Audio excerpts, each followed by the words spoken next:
శరత్ కోసం జాన్, సుందరి వెళ్లారు. అతను బయటికి వస్తూనే సుందరిని అక్కున చేర్చుకున్నాడు. అతని కళ్ళు సజలమయ్యాయే తప్ప ఒక్క మాట మాట్లాడలేదు. అన్నయ్య, ఎంత చిక్కిపోయావు! అతని శరీరం అంతా నిమిరింది సుందరి. అమ్మ మరణిస్తూ మమతలు నీలో నింపి వెళ్ళిందా సుంది? కళ్ళు ఒత్తుకుని చెల్లెలు కళ్ళు తుడిచాడు. రారా శరత్, ఇంటికి వెళ్ళి మాట్లాడుకుందాం. జాన్ అతని భుజం మీద చెయ్యి వేశాడు. జాన్! శరత్ అతన్ని కౌగలించుకున్నాడు. ఇద్దరు ఒకరినొకరు పట్టుకుని టాక్సీలో కూర్చున్నారు. సుందరి వచ్చి కూర్చుంటుండగా స్నేహ బృందమంతా వచ్చారు. మంగమ్మ చెప్పినవన్నీ అబద్ధాలని నిరూపణ అయ్యాయి. ఆవేశంలో చేశాడని జ్యూరీ సభ్యులు అంగీకరించి వదిలేశారు. అందరితో సంతోషంగా చేతులు కలిపాడు. జాన్ ఇంటి ముందు దిగాడు. శరత్ లోపలికి వెళ్ళబోయాడు. శరత్, అక్కడ క్లారా ఉంటుంది. అదంతా మీ అపరంజి ఉపదేశం. రజనీ ఆశించినట్టే ప్రేమలో చాలా మార్పు కనిపిస్తుంది. మేం పైన ఉంటున్నాం అన్నాడు. క్లారా పిల్లల్ని తీసుకువచ్చి పలకరించి అందరికీ కాఫీలు ఇచ్చి వెళ్ళిపోయింది. ఆమెలో మునుపటి తొందరపాటు, వెకిలితనం మచ్చుకైనా లేవు. స్నేహితులు కూడా మళ్లీ వస్తామని లేచారు.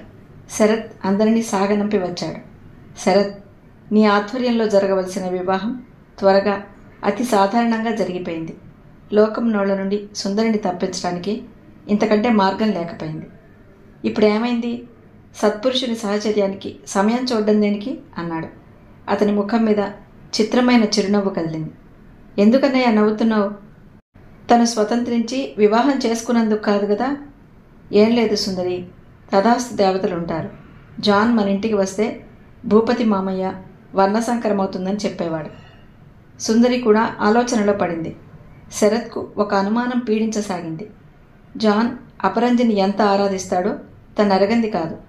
తన చెల్లెలికి అన్యాయం చేయడు కదా? శరత్, సుందరి వైవాహిక జీవితం పట్ల నువ్వెలాంటి అనుమానాలు పెట్టుకోకు. ఆమె ఇప్పుడు నా ప్రాణం అన్నాడు భుజం తట్టి. గతం అంత త్వరగా మర్చిపోగలిగిన వారు ధన్యులు.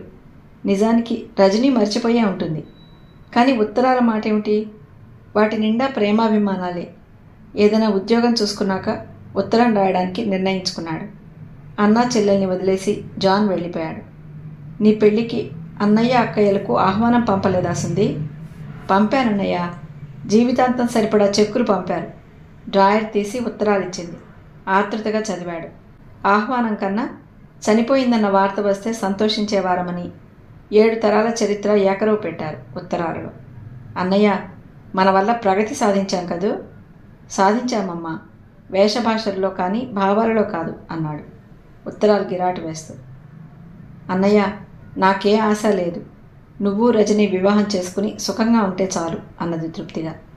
ఎన్నోసార్లు నోటి వరకు వచ్చింది నీ జీవితం ఎలా ఉందని అడగాలని. వెంటనే మాట మింగేశాడు. ఇద్దరూ కలిసి తమ ఇంట్లో చేసినట్లే వంట పూర్తి చేశారు. మరి నాన్ వెజిటేరియన్ మాట ఏమిటి? పక్కన వదిన ఉంది, ఇబ్బంది లేదు. అప్పుడప్పుడు కొంత చేస్తుంది అన్నది. 9 అయినా జాన్ రాలేదు. నన్ను అడిగితే ఈ పోలీసు ఉద్యోగం అంత తలనొప్పి ఉద్యోగం మరొకటి లేదన్నయ్యా. శరత్ పక్కపక్క నవ్వాడు చెల్లెలి మాటలకు. డాక్టర్ గారి భార్య తన భర్తది దరిద్ర ఉద్యోగం అనుకుంటుంది. ఇంజనీరు గారి భార్య అంతే. నా ఉద్యోగం మంచిదని ఎవరూ చెప్పరు సుందరి. పో అన్నయ్య, డాక్టర్ అయితే ఒకరికి బానిసగా ఉండాల్సిన పనే ఉంది. హాయిగా ప్రాక్టీస్ చేసుకోవచ్చు. పొరుగింటి పుల్లకూర. సరే, నువ్వు భోంచే, ఆయన వచ్చేసరికి అన్నీ చల్లారిపోతాయి అన్నది. చల్లారినా వేడివేడి కబుర్లుంటాయిగా. అతను పడకుర్చీలో జారబడి కళ్ళు మూసుకున్నాడు. అరగంట తర్వాత సుందరి మాటలు వినిపించాయి. మీకు వేడి అన్నం తినే యోగం లేదు. అసలు అన్నయ్య వచ్చాడని తెలుసా? ఓ డియర్, తెలుసు. నేను వెళ్ళిందే వాడి కోసం. ప్రైవేట్ కాలేజీలో వేకెన్సీ ఉందంటే. నన్ను మాయ చేయటం బాగా తెలుసు. వదలండి, అవతల అన్నయ్య. 1 నిమిషం తర్వాత జాన్ విజయ గర్వంతో నవ్వాడు పెద్దగా. సారీ డియర్, నీ నోరు మూయించే ఉపాయం ఇదొక్కటే. సిగ్గు లేకపోతే సరి. గదిలోకి రాని, చీర కట్టుకుని సిగ్గుపడతాను. శరత్ తేలికగా నిట్టూర్చాడు.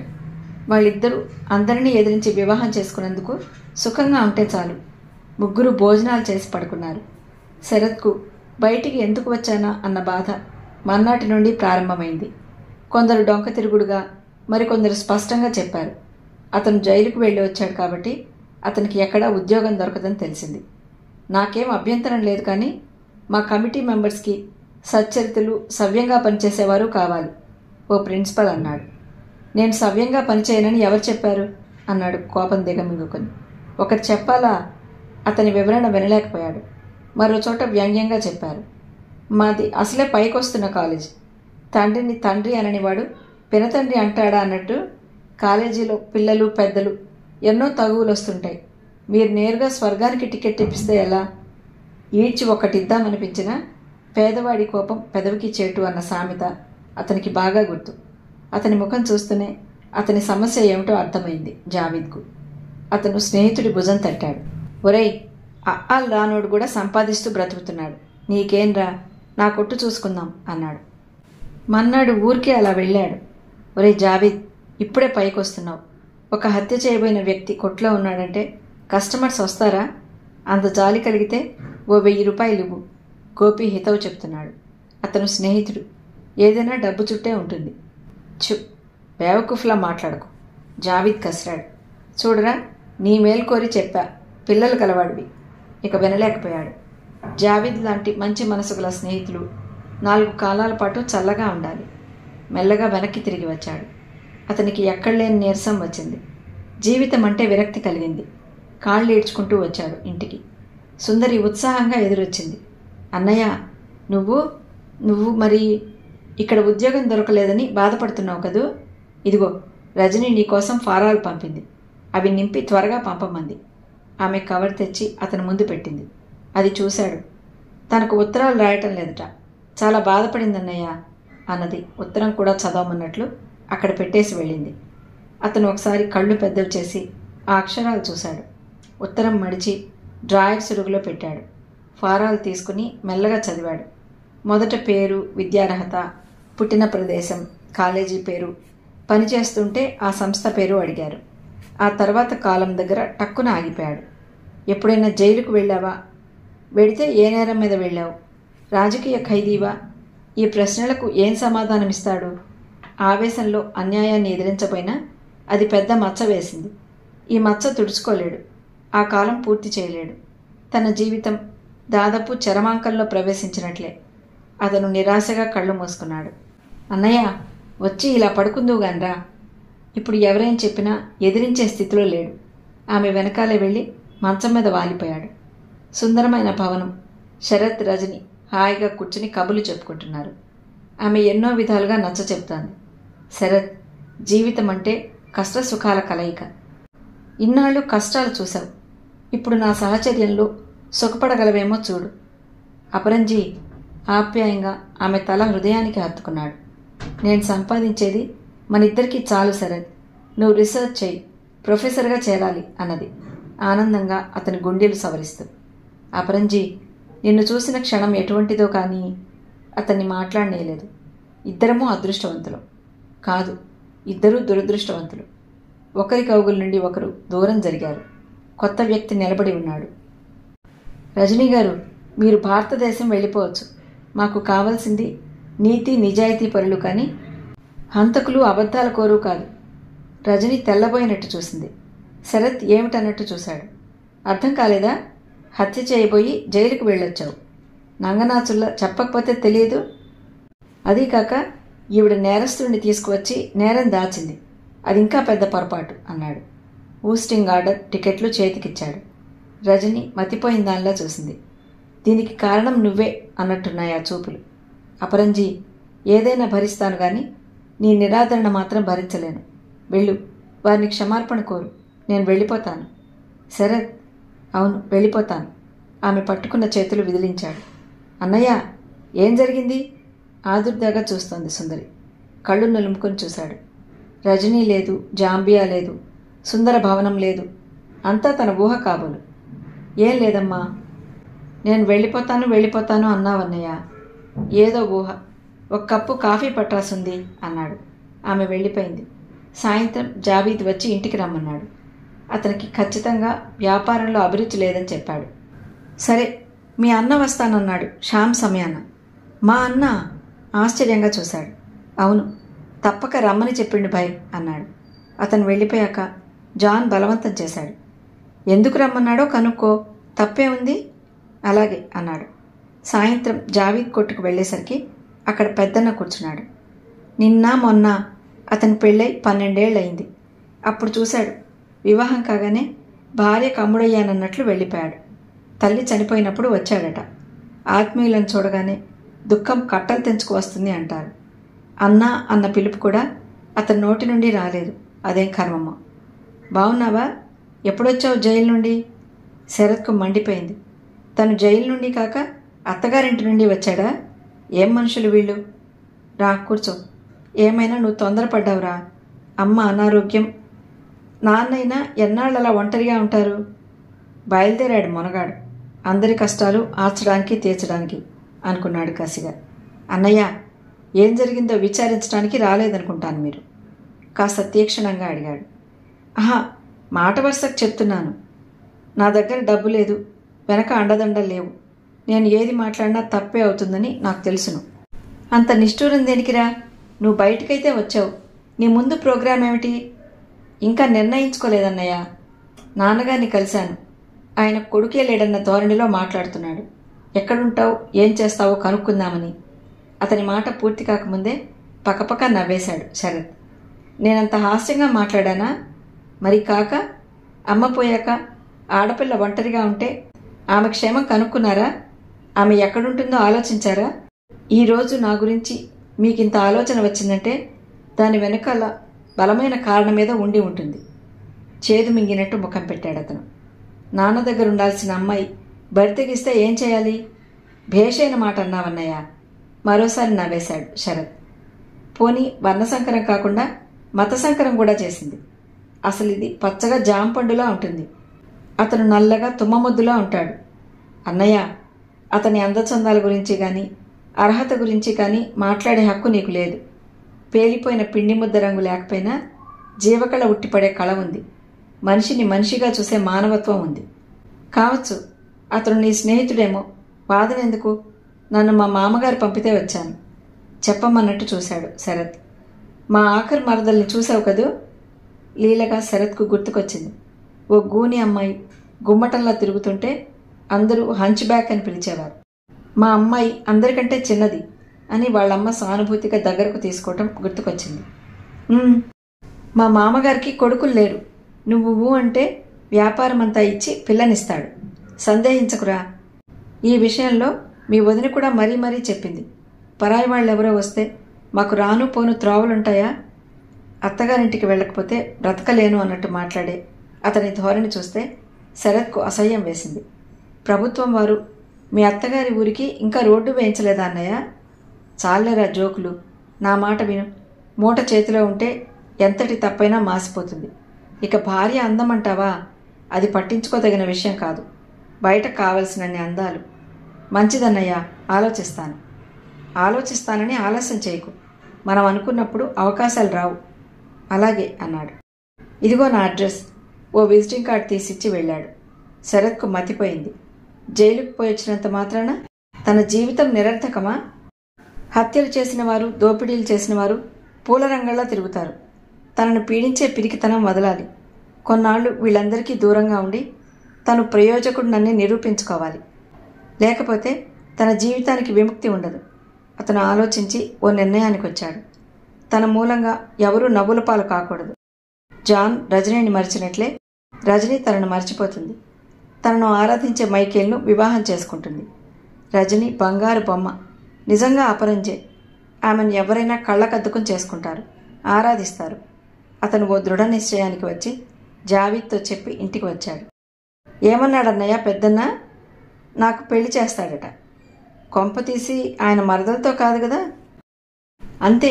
అంతకంటే మంచి అమ్మాయిని, హంతకుణ్ణి నాకెవరిస్తారు సుంది?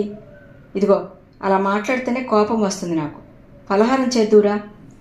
రేపొకసారి జీడిమట్ల వెళ్ళి భూపతి మావయ్యను, సూరిగాడిని చూసొస్తాను. చూసిరా, కాబోయే అల్లుడువని మర్యాదలు బాగా చేస్తాడు. సుందరి కాస్త తీక్షణంగా చూశాడు. తమాషా కాదన్నయ్య, నిజం. మేము జయకర్ అంకుల్ని చూడ్డానికి వెళ్ళాం. మా అమ్మాయి మా అపరంజి చలువ అంటూ కుదురుగా కబుర్లు చెప్పాడు. లేకపోతే ఎప్పుడూ నిప్పులు తొక్కినట్టు ఉండేవాడు. అలాగా అన్నాడు. మన్నాడు వెళ్ళి తల్లి నగలు తెచ్చి సుందరికిచ్చాడు. అన్నయ్య, సగం నావి సగం వదినవి. వదినవి బ్యాంకులో పెట్టు. వదిన వచ్చే వరకు నీ దగ్గరే ఉండని అమ్మా. వద్దన్నయ్యా, నేను మారిపోతానేమో, నాకే తెలియదు అన్నది. ఆమె ఇచ్చిన సగం బంగారం జేబులో వేసుకున్నాడు. బ్యాంకులో దాచేయి. అలాగే. అతను బయటికి వెళ్ళాడు. తన దగ్గర మిగిలిన డబ్బు అలాగే జేబులో ఉంది. సుందర్కి జాన్కు బట్టలు కొనాలని బయటికి వెళ్ళి తనకు నచ్చినవి తీసుకుని వచ్చాడు. ఇంట్లో సుందరి జాన్తో దెబ్బలాడుతోంది. ఇప్పుడు ఈ చీరలెందుకు? చీరలెందుకో తెలియని స్త్రీలుంటారా? ఇదిగో నాకు మండుకొస్తుంది. ఫైర్ ఇంజన్కు ఫోన్ చేయనా? అబ్బబ్బా, ఈ మనిషితో ఎలా వేగేది? సుందరి కోపంగా అరిచింది. నువ్వు వేగకపోయినా బాగానే ఉంటావు. మీకంతా తమాషాగా ఉంది. నాకు చీరలొద్దు, వాపస్ ఇచ్చేయి. నాకు ఈ నెలలో బోలెడు ఖర్చుంది. జీసస్ క్రైస్ట్, చీరలు వద్దిన స్త్రీలుంటారా? చూడు డియర్, తెలుసో తెలియకో అక్కడ అందంగా అనిపిస్తే తెచ్చాను. వాపస్ ఇస్తే కొట్టువాడి ముందు నా పరువేంగాను. ఈ ఒక్కసారికి కట్టుకో, మళ్ళీ తెస్తే ఒట్టు. నేతి బీరకాయలో నెయ్యున్నంత నిజం మీ ఒట్టులోనూ ఉంటుంది. ఎందుకండి ఈ ఖర్చు? అటు వదినను చూస్తే పుట్టెడు దిగులేస్తుంది. ఆ అప్పులు ఎప్పుడు తీరుస్తుందో. సుందరి, జాన్ కంఠంలో మార్దవం, ప్రేమానురాగాలు పోటీ పడ్డట్టు వినిపించాయి. ఏమిటరా? శరత్ లోపలికి వెళ్ళాడు. చూడన్నయ్యా, మీ స్నేహితుని చేతిలో రైలు ఇంజన్ ముందుంటాయి చూడు కత్తులు, అవి ఉన్నాయి. అనవసరపు ఖర్చులు చాలా చేస్తారు. ఒరేయ్ శరత్, పెళ్ళానికి చీర కొనటం అనవసరపు ఖర్చా? చెప్పరా. ఇప్పుడేం పండగో అడుగన్నయ్య. నా స్నేహితుడు నా దగ్గరుండటం పండగ కాక మరేమిటి అన్నాడు జాన్. మాటలు నేర్చారు.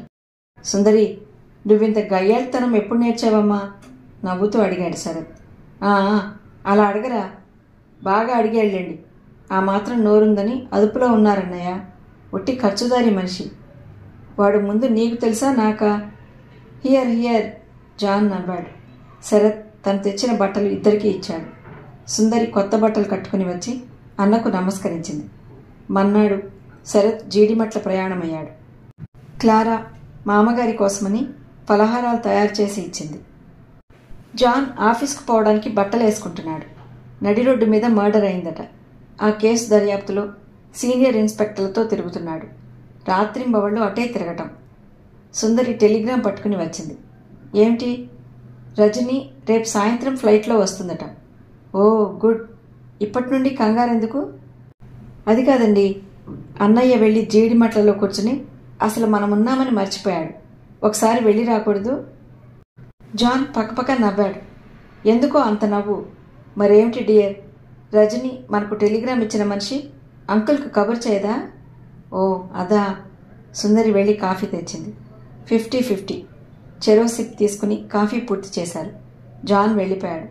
మర్నాడు అందరూ ఎయిర్పోర్ట్లో కలుసుకున్నారు. భూపతి సుందరిని చాటుగా పిలిచాడు. బొట్టు గిట్టు పెట్టుకొనిస్తారటే అమ్మాయి? పెట్టుకున్నానుగా మామయ్య, నవ్వింది. ఏమిటోనే అమ్మాయి, కాకి ముక్కుకు దొండపండులా నువ్వు పచ్చగా, అతను నలుపు అను మామయ్య. అవును గాని అన్నయ్య అమర్బావ రాలేదా? అమర్బావ ఎవరినో తీసుకుని వెళ్ళాడు. మీ అన్నయ్య మా ఊరు 4 రోజుల నాడు వచ్చిన రావటమే, మళ్ళీ రాలేదు అన్నాడు భూపతి. సుందరి కంగారుగా వెళ్ళి భర్తకు చెప్పింది. జాన్ ఆలోచించే సమయం కూడా లేదు. బొంబాయి ఫ్లైట్లో రజని దిగింది. ఆమె బంధువులే కాదు, అక్కడున్న వారంతా ఒక్క క్షణం రెప్పవేయటం మరచి ఆమె వంక చూశారు.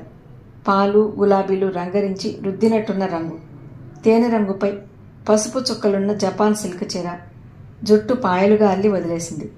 2 బొమ్మలకు కాస్త పైకి పెట్టిన నల్లటి బొట్టు అందంగా ఆకర్షణీయంగా ఉంది. ఒక చేతికి బంగారు గాజు, ఒక చేతికి రిస్ట్ వాచ్. బేబీ, డాడీ, జయాకర్రావు చాచిన చేతుల్లో వాలిపోయింది. భూపతి దూరం నిలబడి కుంచుకుపోయాడు. అతని వేషభాషలు కొద్దిగా మారాయి. చిక్కిపోయావు బేబీ. మీరు మాత్రం hello, good evening dear little dam. John తను తెచ్చిన పూలగుత్తి అందించాడు. తండ్రి కౌగిట్లో ఉండే గుత్తి అందుకుంది. Thank you John, my better half. సుందరి భుజాల చుట్టూ చేయి వేసి ముందుకు జరిపాడు. కంగ్రాచులేషన్స్. బాగున్నావా సుందరి? ఓ సూరన్నయ్య. అందరినీ పలకరించి దూరంగా నిలబడిన భూపతిని చూసింది. మెల్లగా జయాకర్ను వదిలి అతని దగ్గరకు నడిచింది. వంగి పాదాలకు నమస్కరించింది. నాకెందుకు? దూరం జరిగాడు. ఇప్పుడు మీ ఆరోగ్యం ఎలా ఉంది నాన్న? భూపతి ఒక్క మాట మాట్లాడలేకపోయాడు. అతనిలోని కరుడుగట్టిన ప్రేమంతా నాన్న అన్న ఒక్క మృదువైన పిలుపుతో కదిలించి వేసింది రజని. బావున్నాను అనగలిగాడు. తన మొరటు చేతిలోకి రజని మృదువైన చేయి తీసుకుని నొక్కడం మినహా ఏం చేయలేకపోయాడు. ఇద్దరి కళ్ళల్లో నుండి నీళ్లు చిప్పిల్లాయి. Hello baby! ఎవరూ ఊహించని విధంగా ఆమెను ఎత్తి నుదురు మీద ముద్దు పెట్టుకుని దింపాడు ప్రేమ్. అన్నయ్య, అసలు నీతో మాట్లాడను. ఎందుకెందుకు కంగారుగా అడిగాడు. అతను తను వేసుకున్న బట్టల వంక చూసుకున్నాడు. అతి చవకబారువైనా మాసిపోయినందుకు రజనీకి కోపమా? నిన్నగాక మొన్న వివాహం చేసుకున్న జాన్ హాయిగా వాళ్ళ ఆవిడతో స్వాగతం చెప్తే నువ్వు వదిలిని వదిలేసి వచ్చి చెప్తావా? ఓ చంపేవు పో. నీకు నాకు మాటలు బంద్. దూరంగా నిలబడిన జెస్సీని దగ్గరగా తీసుకుని ముద్దు పెట్టుకుంది. అదొకటి ఉందని నీకైనా గుర్తుంది బేబీ.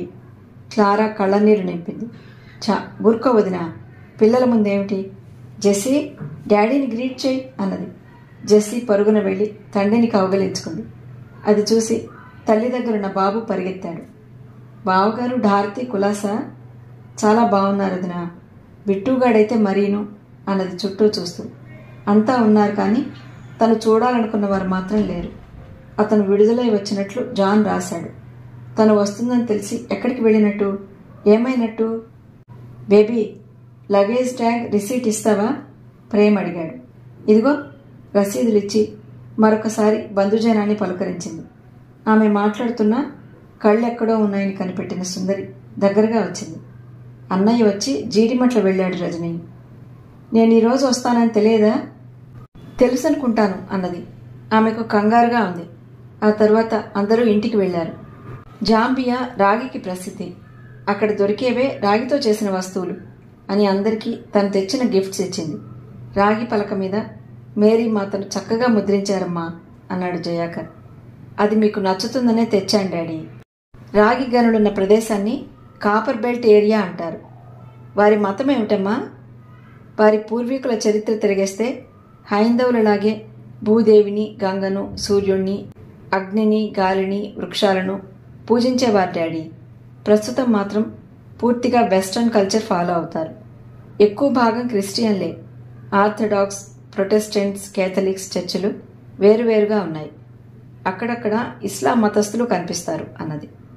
మతం విషయంలో వారు చాలా నిష్ఠులు కదూ?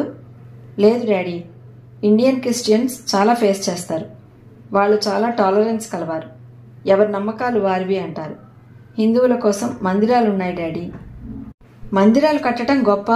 వారిని గౌరవిస్తారా? ప్రేమ్ అడిగాడు. నో, అందరి అభిప్రాయాలతో ఏకీభవిస్తారు. ప్రెసిడెంట్ గారి తల్లి పోయినప్పుడు రఘుపతి రాఘవ రాజారాం భజనతో అరగంట కాలక్షేపం జరిగింది. అదీకాక దాస్య విముక్తి కోసం సత్యాగ్రహం చేసిన గాంధీ గారంటే చాలా అభిమానం అన్నయ్య. ఐసీ అన్నాడు. రజని క్లారా వెంబడి వస్తే అందరికీ రాక తప్పలేదు. భూపతి, సురేంద్ర ఊరు వెళ్ళిపోయారు. ఈ కెమెరా నీకన్నయ్య. క్లారా, అరడజన్ చీరలు తెచ్చాను. నాకున్న వాటిల్లో నీకు నచ్చినవి తీసుకో. బేబీ, ఈ వదినకు చీరల పిచ్చని ఇంకా గుర్తుందా? ఆనందంగా నవ్వింది. ఎలా మర్చిపోతాను వదినా? అత్తయ్యకు ఇంకా నాపైన కోపం పోనట్టుంది. లేదు బేబీ, తనకు మోకాళ్ల నొప్పులు. వస్తానని గొడవ చేస్తే నేనే వద్దన్నాను. డిన్నర్కు అక్కడికే తీసుకురమ్మంది జయాకర్ రావు చెప్పారు. ఆ రాత్రి జాన్ అక్కడే భోజనం చేశాడు. 1, 2 వారం రోజులు గడిచినా శరత్ జాడ తెలియలేదు. జీడిమట్ల నుండి వచ్చాక జావీద్ దగ్గర తల్లి నగలు పెట్టి డబ్బు తీసుకున్నాడట. ఒరేయ్, అవి మా అమ్మవి. అంత అవసరం అనుకుంటే డబ్బు నేను సమయానికి ఇవ్వకపోతే మా సుందరి దగ్గర డబ్బు తీసుకో అన్నాడట. నువ్వెక్కడికి వెళ్తావు అని నవ్వాడట. స్నేహితులందరినీ అడిగాడు జాన్. ఎవరికి తెలియదన్నారు. సుందరి భర్త భుజం మీద తలాంచి బావురుమంది. ఊరుకో, వాడిని అందరూ అన్న మాటలు బలహీనుణ్ణి చేశాయి. వస్తాడు త్వరలోనే. వచ్చేవాడైతే చెప్పి వెళ్ళడా? అదొక రకమైన విరక్తిలే సుందరి. అతను ఎంత చెప్పినా ఆమె దుఃఖం ఆగలేదు. తల్లి చనిపోయినాడు కూడా అంత అధైర్యపడలేదు. సుందరి పైకి దుఃఖిస్తుంది. దుఃఖించే అధికారం ఉంది.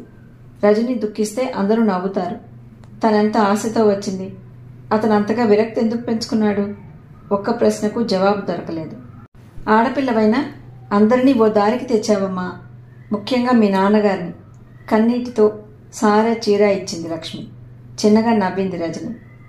పిన్ని, నేను మీ అందరి ప్రశంసలు పొందాలని చేయలేదు. నా తల్లి రుణం తీర్చుకుందామని, అమ్మ వల్ల మీ కుటుంబం నష్టపోయిందని, అన్నయ్య అల్లరిగా తిరుగుతున్నారని ఏదో ప్రయత్నించాను. అమర్ అన్నయ్య కూడా ఉంటే బాగుండేది. వాడిని దేవుడు కూడా బాగు చేయలేడమ్మా అన్నాడు భూపతి. అలా అనకండి. పరిస్థితులన్నీ ఒకలా ఉంటాయా? అతను అనుభవం నేర్పిన పాఠాలతో పునీతుడవుతాడు, ధైర్యం చెప్పింది. ఈరోజు నాగపంచమి. పుట్టింటి వారిచ్చింది కాదనకూడదు. తీసుకొచ్చల్లాయి. సూరి ప్రాధేయపడ్డాడు. అవునమ్మా, నువ్వు పుట్టింది లగాయితూ ఒక్క గుడ్డముక్క ఇవ్వలేదు. ఈ పూట ఏదో ఇస్తున్నాను, కాదనకు. భూపతి చెయ్యి పట్టుకున్నాక అతను తెచ్చిన చీర తీసుకుంది. ఆమె వాళ్ళింట్లో వారం రోజులు గడిపి మళ్ళీ జయాకర్ దగ్గరకు వచ్చింది. ప్రేమ్ కనిపించాడు. ఏమన్నయ్యా, జెస్సీ ఏది? అతను తల వంచాడు. బేబీ, లోగడ నువ్వు కృపాకర్ అన్నయ్య జాంబియా రమ్మంటే ఈసరించాను. ఇప్పుడు వస్తాను. చాలా సంతోషం అన్నయ్య. ఎలా అప్లై చేయాలి? దేనికైనా సర్వీస్ కమిషన్కు అప్లై చేయాలి. వాళ్ళు అడ్వర్టైజ్ చేస్తారు. అవసరమైతే ఇప్పుడు తీసుకుంటారు. సర్వీస్ కమిషన్ అడ్రస్ చెప్పింది. వాళ్ళు అసలు మన అప్లికేషన్ చూస్తారంటావా? నో. వాళ్ళ దగ్గర మెచ్చుకోవాల్సింది, మనం నేర్చుకోవాల్సింది ఒక గుణముందన్నయ్య. వాళ్ళు ఉద్యోగం ఇవ్వలేకపోయినా వాళ్ళ అసహాయతను తెలుపుతూ ఉత్తరం రాస్తారు. అయితే అప్లై చేస్తాను. అంతవరకు ఇక్కడే ఉండి డాడీకి సహాయం చేస్తాను. That's good. వెళ్ళి పిల్లలను చూసి క్లారాతో మాట్లాడిరా అన్నయ్య. బేబీ, నీకు తెలియదు, క్లారాకు చాలా పొగరు. అన్నయ్య తీక్షణంగా చూసింది. నీవేం తీసిపోయావు? రాత్రింబవళ్ళు పేకాడి డబ్బు పోగొడితే తన జీతం కూడా నీకే ఇచ్చి పిల్లల్ని చంపేయమంటావా? నువ్వు మారే వరకు వేరుగా ఉండమని నేనే రాశాను ఆమెకి, నీ పతివ్రత శిరోమణికి. బేబీ, ఈ దేశంలో స్త్రీ సంఘానికి నియమాలకి ప్రాముఖ్యమిస్తుందనే కదా నిర్లక్ష్యం చేస్తారు. ఏం చేసినా పడుంటుందన్న ధీమాయే కదా. కాదు బేబీ, కాదు. కాదంటే కాకుండా పోదన్నయ్య. క్లారాలా ప్రతి స్త్రీ ధైర్యం చేస్తే మగాడెప్పుడో బాగుపడేవాడు. వెళ్ళు, క్లారాకు క్షమార్పణ చెప్పు అన్నది. ప్రేమ్ ఏమనక లేచి వెళ్ళిపోయాడు. బేబీ, జయాకర్ పిలిచాడు. అతని ముందు బైబిల్ ఉంది. అతను చదువుతున్నా ఏకాగ్రతగా చదవటం లేదని అర్థమైంది. ఏం డాడీ? ఇలా దగ్గరగా రా తల్లి. వెళ్ళి అతని భుజం మీద గడ్డమాంచి కూర్చుంది. చిన్నప్పుడంతా అలాగే చేసేది. చెప్పండి డాడీ. అందరూ లైఫ్లో సెటిల్ అయ్యారు బేబీ. నువ్వు కూడా ఓ ఇంటిదానివైతే బాగుంది డాడీ. ఇప్పుడు నాకు ఇల్లు లేదా? తమాషా కాదు బేబీ. ఎన్నడూ రానిది మొన్న రాత్రి మీ అమ్మ కలలోకి వచ్చింది. బేబీ పెళ్లి చేయమని అడిగిందా డాడీ? పక్కపక్క నవ్వేసింది. జయాకర్ దీక్షగా చూశాడు. మనం రోజంతా ఊహించుకున్న వాటిని రాత్రి నిద్రావస్థలో కళ్ళ రూపంలో చూస్తాను డాడీ.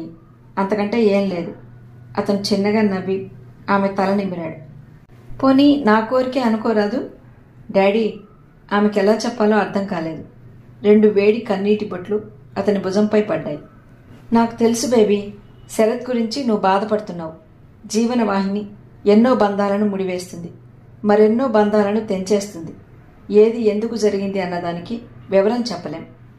కానీ గతం మర్చిపోవటానికి కొంతకాలం పడుతుంది డాడీ. కొంత ఇంత అని కాలం నిర్ణయించేటంత అనుబంధం ఏర్పడిందని అనుకోనమ్మా.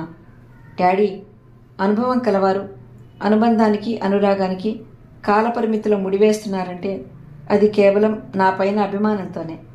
ఒక్కొక్కరితో ఎన్నో రోజులు కలిసి ఉంటాం, కానీ దగ్గర అనిపించదు. కొందరితో కొన్ని క్షణాలు గడిపినా ఎంతో సన్నిహితంగా అనిపిస్తుంది. అది నిజమే, కానీ ఆ పిరికివాడి కోసం. Daddy, sorry baby. అతని ఇక్కడికి వచ్చినప్పుడు ఎన్నో విధాలుగా చెప్పానమ్మా. అయినా పిరికితనంగా పారిపోయాడు. అతన్ని తరిమి కొట్టిన పరిస్థితులేమిటో మనకు తెలియదుగా డాడీ. అందుకని అతని కోసం ఉంటావా జీవితాంతం? కొంత సమయం ఇవ్వండి డాడీ. అతనేం అనలేదు. చూస్తుండగానే ఆమె సెలవులు అయిపోవచ్చాయి. ఆదివారం నాడు ప్రేమ్ కుమార్ భార్యాబిడ్డలతో వచ్చాడు. అది చూసి అందరూ ఆనందించారు. వాళ్ళు సోమవారం ఉదయం వెళ్ళిపోయారు. జెస్సీ చాలా అందంగా ఉంది కదూ అత్త? సారీ ఆంటీ, లలితమ్మని అడిగింది. పిచ్చిపిల్ల, అత్త అని పిలవ్వే అన్నది మొదటిసారిగా రజనీని దగ్గరగా తీసుకుని నుదురు ముద్దు పెట్టుకుంటూ.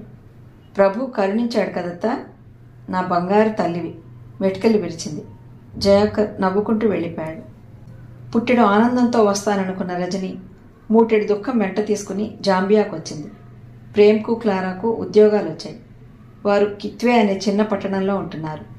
ఎవరితోనూ మాట్లాడాలనిపించదు, ఏ పని చెయ్యాలనిపించదు. ఏదో దిగులు, ఆరాటం, ఆవేదన ఆమెను కృంగదీస్తున్నాయి. కరుణామూర్తి అయి ఈ లోకాన్ని చూస్తున్నట్టున్న క్రీస్తు పటం ముందు మోకరిల్లిందామె. ప్రభు, లీడ్ మీ, లీడ్ మీ, నాకు శాంతి ప్రసాదించు అంటూ ఎంతోసేపు అక్కడే కూర్చుంది. మేడం, మీ అన్న వచ్చారు, హౌస్పై చిడోడా వచ్చి చెప్పాడు. వస్తున్నా అన్నది. ఈసారి వచ్చాక ఫ్లాట్స్ ఖాళీగా లేవని పెద్ద ఇల్లు ఇచ్చారు.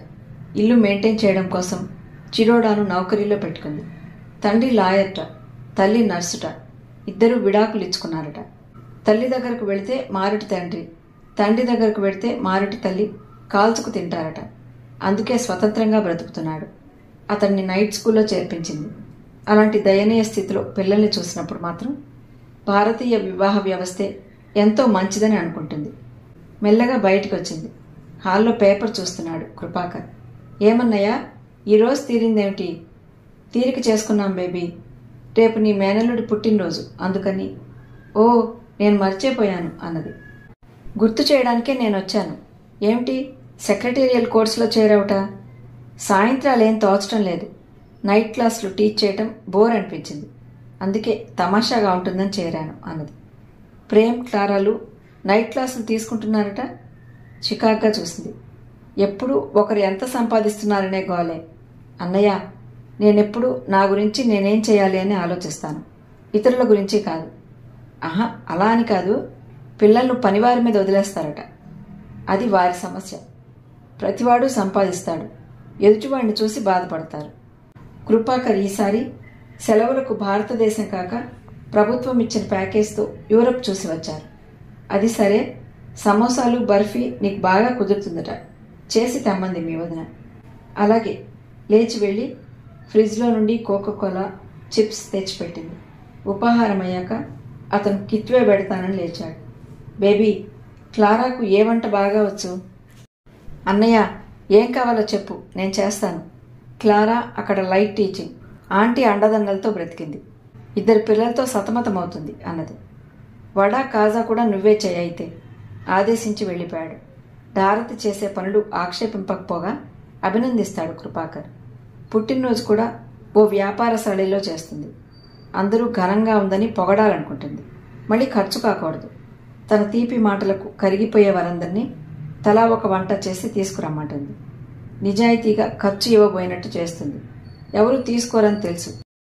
ఒకసారి ఏడ్పించటానికి ఒకతను భారతిని కూడా తన ఇంట్లో పార్టీకి పిండి వంట చేయమన్నాడు. మళ్ళీ ఎవరు ధైర్యం చేసి చెప్పనంత రుచిగా చేసింది. మా మమ్మీ మంచినీళ్ళు ముంచితే అరిగిపోతాను అన్నంత అపురూపంగా పెంచింది అని గొప్పలు చెబుతుంది. డబ్బు కూడబెట్టడం అన్న వ్యామోహం ఉచ్చనీచాలు ఆలోచింపచేయదు. మీ వదిన చూడు బేబీ, అందరినీ ఎలా ఉపయోగించుకుంటుందో గర్వంగా అంటుంటాడు కృపాకర్. వారి వెనకాల ఎన్ని హాస్యంగా మాట్లాడుకుంటారో అతనికేం తెలుసు. ఓ రజనీ, మీ వదిన మంచి గెస్టోయ్, హోస్ట్గా మాత్రం ఆవిడ్ని భరించలేం అంటారు. ఎందుకింత కాపీనం? భారతదేశంలో జీవితాంతం కష్టపడిన ఉపాధ్యాయ, అధ్యాపక వృత్తిలో కూడబెట్టలేనంత డబ్బు ఒక్క కాంట్రాక్ట్ అంటే 3 ఏళ్లలో కూడుతుంది. 10 రెట్లు జీతం ఎక్కువ. ఆమెకి ఈసారి జాంబియాలో ఉండాలనిపించడం లేదు. మైకేల్ వివాహం చేసుకుని లండన్లో స్థిరపడిపోయాడు. మొదటి కాంట్రాక్ట్ అతని స్నేహం వల్ల విసుగు లేకుండా పూర్తి చేసింది.